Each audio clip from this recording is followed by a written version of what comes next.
So the story comes out of Colorado. Um, Proposed bill in Colorado would give people leaving prison 3K to restart life. Could save state money.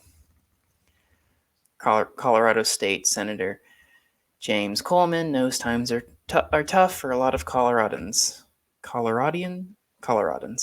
especially if they have been convicted of a crime and served their sentence. There's a real high possibility of them being able to go back on the streets and come right back into the prison because they don't have the resources. I can't read today. Sorry.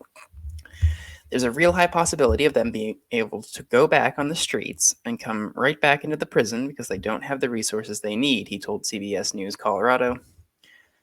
That's why he, along with State Senator Julie Gonzalez and State Representatives Mary Young and Xavier Mabry, all Democrats, have introduced Senate Bill 24012, which would create a prison reintegration pilot program that would give certain people leaving incarceration up to $3,000 for basic living expenses.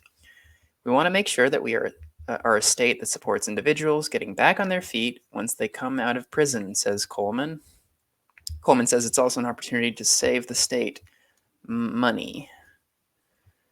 It costs about $50,000 a year to incarcerate one individual in the prison behind me. If we're able to give them $3,000 to support them to get back on their feet, then that's $47,000 that we're saving, said Coleman.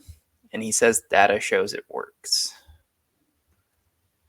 Not everyone would be eligible for the payments. The candidate would have to participate in workforce services or training programs upon release. Coleman says the people that would qualify have paid their debt to society, and he would rather see them contribute to our state rather than fall back into crime to provide for themselves. And this is from CBS News, by the way. Michael Beta wrote it and published today, January 20th. Well,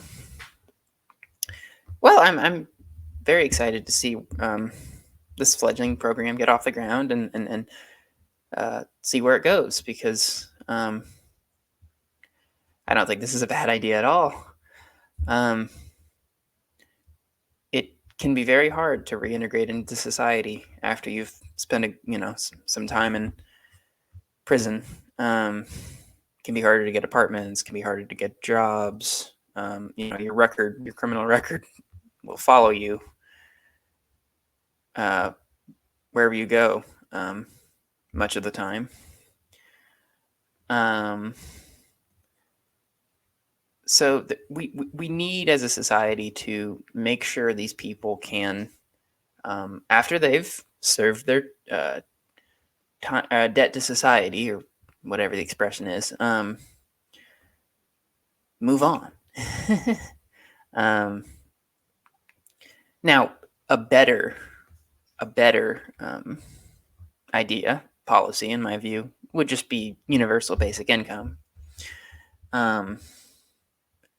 Because if you give everyone, if the state gives everyone a certain amount every month, say, I think what Andrew Yang's was like $1,000 a month.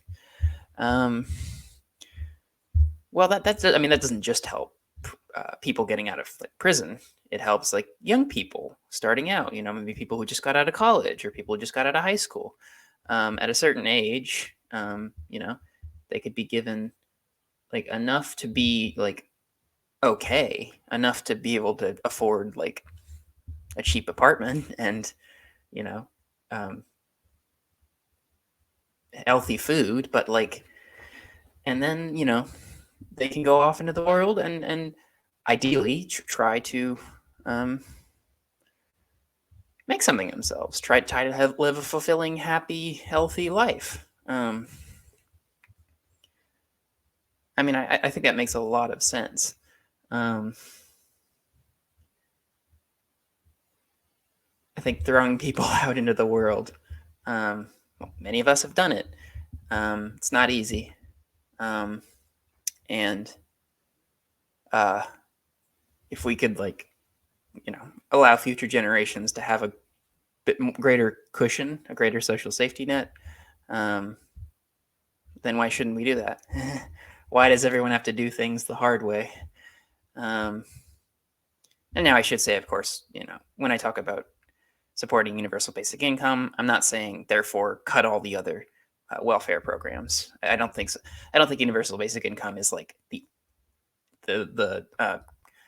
golden ticket. I mean, I think Milton Friedman thought, oh, okay, we can give people money and then just cut all the social safety programs. No, no, no, no, don't do that.